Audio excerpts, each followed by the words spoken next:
Lapor upacara ziarah data berguna. Siap kembali. Adlan.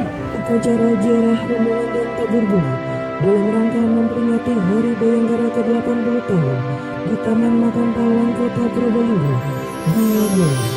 Kepala Kepolisian Resor Probolinggo Kota selaku pimpinan ziarah rombongan tiba di tempat pasukan disiapkan.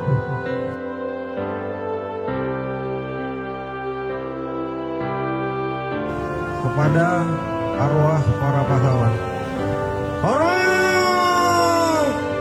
Gerak!